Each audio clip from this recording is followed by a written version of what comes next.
Hello? Oh, yeah. Can you hear me? Yes, I can. Hello? Is this Mrs. Dorothy Letterman? That's right, Dorothy. Yes, it is. Who's this? Are you the mother of David Letterman who does Late Night on NBC? She was never invited back, not for a cameo or a tribute, and not even after the ratings dipped and the applause moved on. One moment, she was Carson's golden girl, and the next she was invisible. No explanation, just a silent, brutal exile. She was never allowed back on the Johnny Carson show after this, and she wasn't alone. A handful of stars also ended up on the wrong side of Johnny Carson's smile. And when Johnny turned cold, Hollywood turned its back. What kind of late-night king builds an empire on charm and fear? We're about to find out. There was a time in Hollywood when one show held the keys to everything. If you wanted to be seen, this was the place. You wanted to be taken seriously, you only had to get that 5-minute slot. And if you crushed it, life changed overnight. But there was a catch. That spotlight came with rules that no one dared to reveal out loud, but everyone understood. And worst of all, you never had to get on the bad side of Hollywood dominators, because once you did, you were out. Some of the biggest names in the industry found themselves suddenly locked out.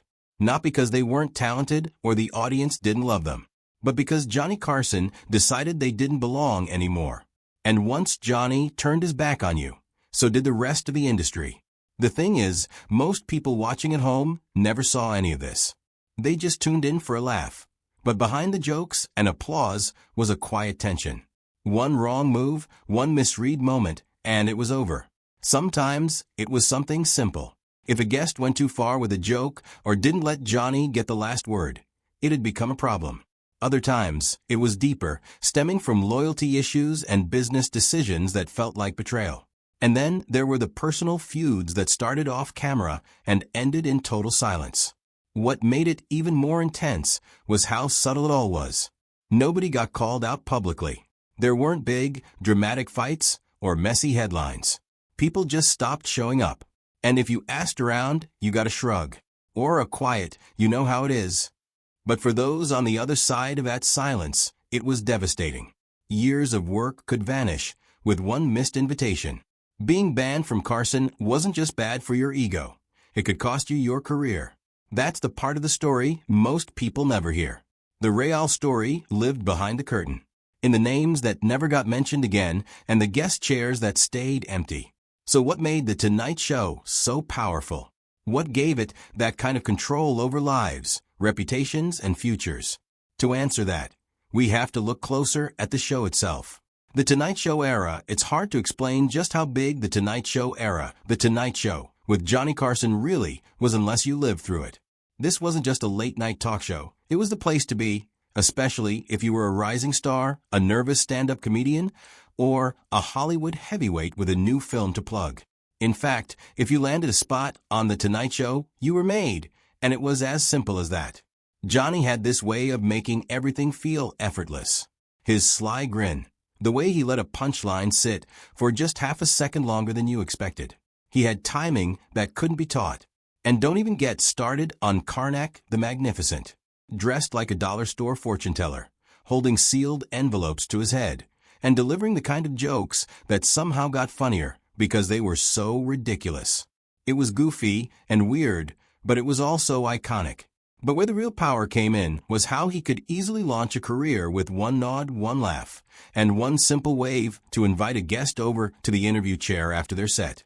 That Carson wave was the holy grail. Guys like David Letterman or Jerry Seinfeld could testify to what that moment meant. And if you asked, they'll tell you it changed everything. And millions of people tuned in every single night. This was before streaming, before you could watch clips on your phone while half listening to a podcast. You watched Johnny when he was on, or you missed it, and trust me, no one wanted to miss it. What did it for everyone were his monologue, sketches, guests, and musical act that has been copied over the years ever since. Jimmy Fallon and Jimmy Kimmel, who were also talk show hosts, used it, and even Stephen Colbert, who was the host for The Late Night Show with Stephen Colbert, is also using it right now. Carson didn't just host a show.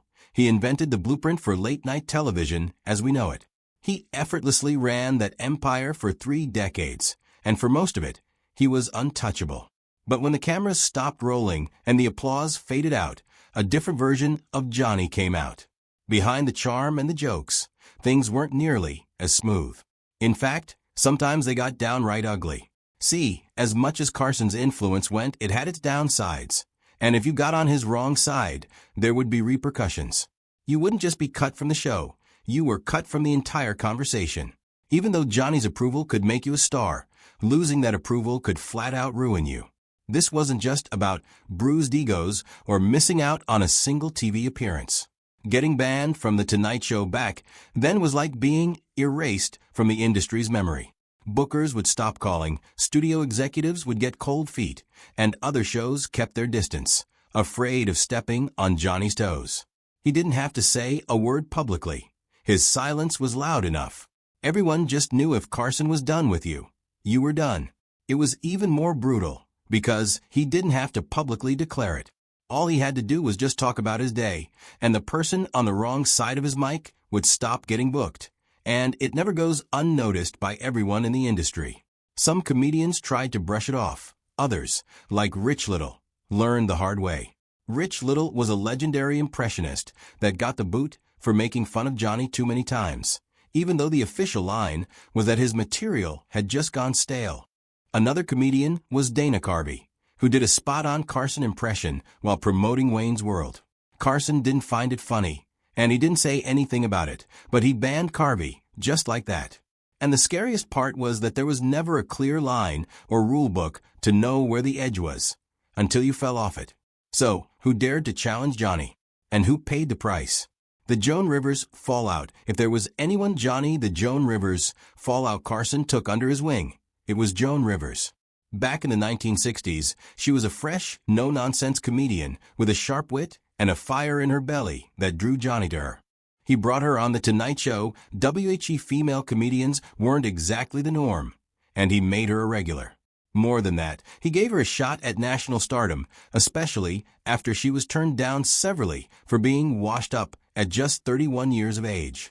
Joan had been grinding in the clubs, hustling for sets, barely scraping by when Carson brought her onto The Tonight Show.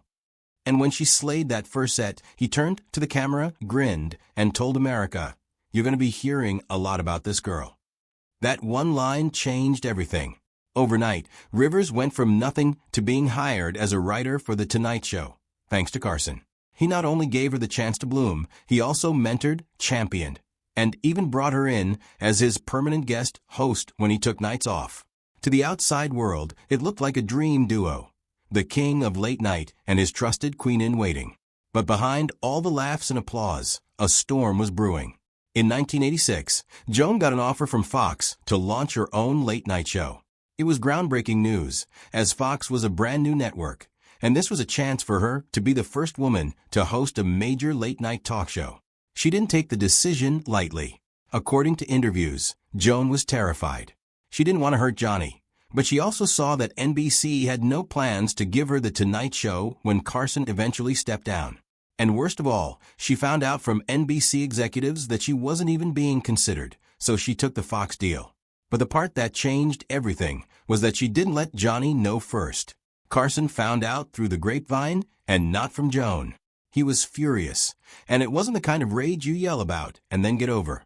Carson was silent, cold, and full of calculated fury. He hung up on her when she called and refused to speak to her ever again. He didn't return her letters and didn't acknowledge her efforts to reach out for years. From that moment on, she was out. Not just off The Tonight Show, she was banned and blacklisted. Worst of all, anyone who dared appear on her Fox show wasn't welcome on Johnny's couch either. Insiders who worked on the show said Carson felt blindsided. To him, it wasn't about the fact that she left for just a new show. He was more about loyalty. He thought she'd gone behind his back, and in Carson's world, that kind of betrayal wasn't forgivable. She was like a daughter to him, one former staffer recalled. But once you broke that trust with Johnny, you were done. Joan, on her end, was heartbroken. In interviews years later, her voice still cracked when she talked about Johnny. She called him the single most important figure in her career. She said she wrote him a letter every year, hoping and praying for a response, but nothing ever came back. Not even a word. And it didn't stop with silence. Carson made sure her name was erased from The Tonight Show history. For decades, clips of her appearances were buried. Her name wasn't mentioned, and she became the show's invisible woman.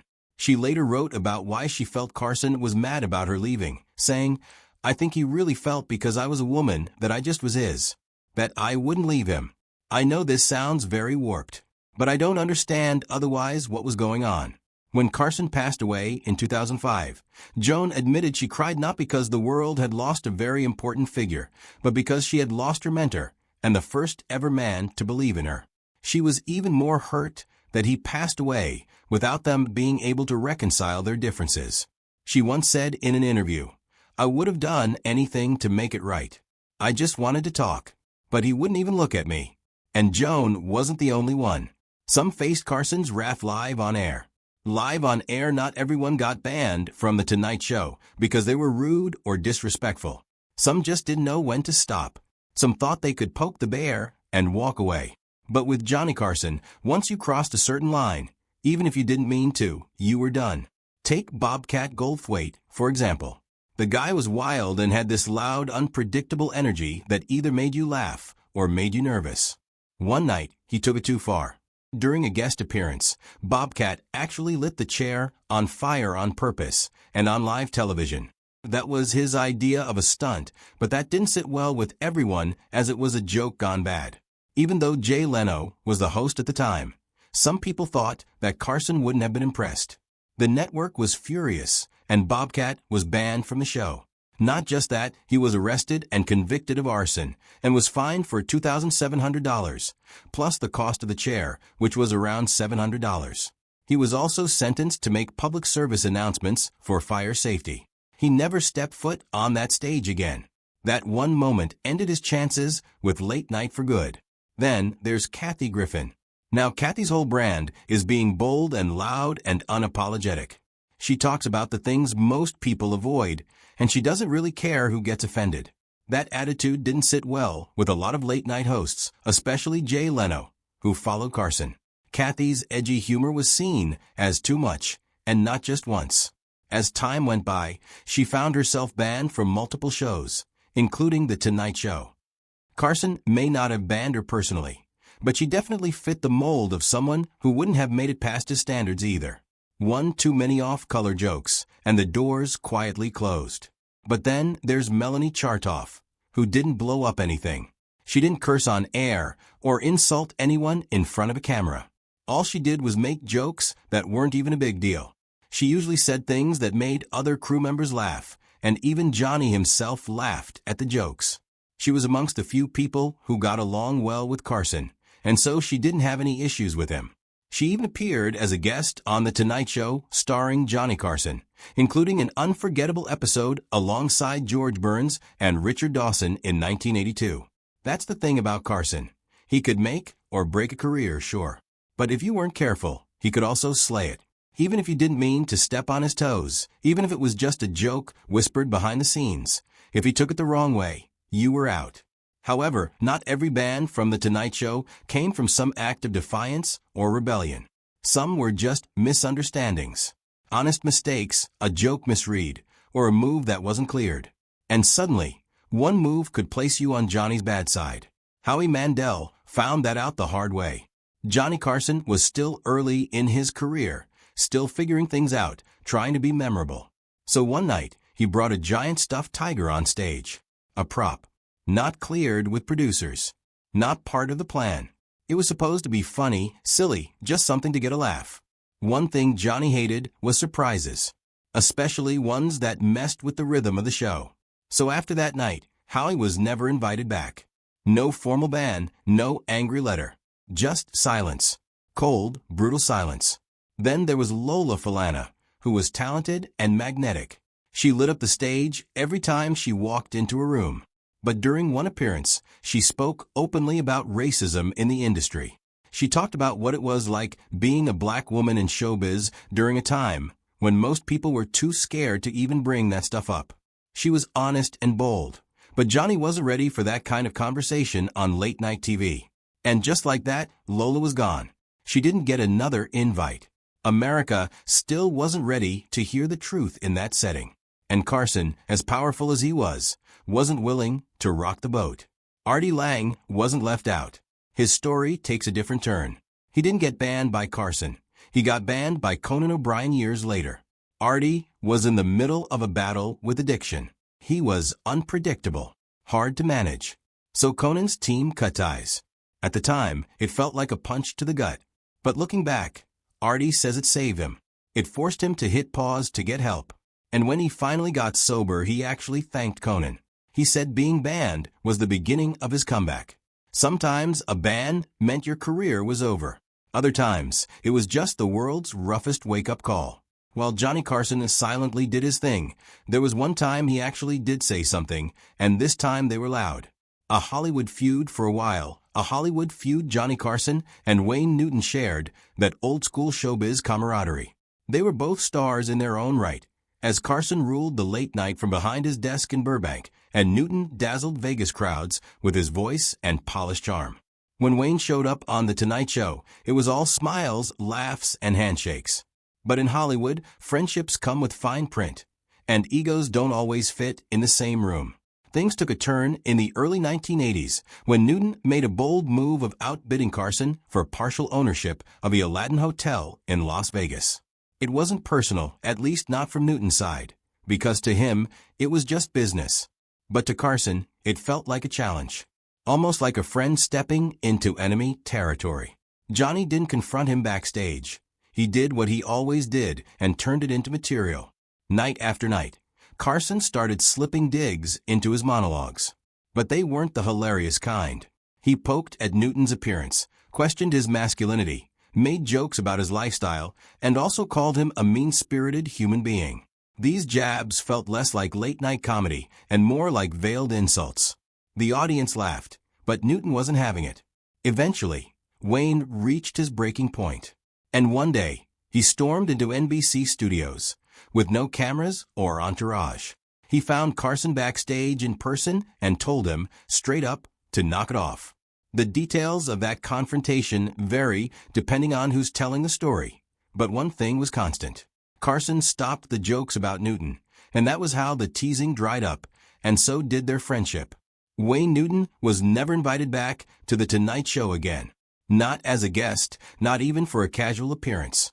Carson had taken the hint, but like everything in his world, once the curtain dropped, so did the connection.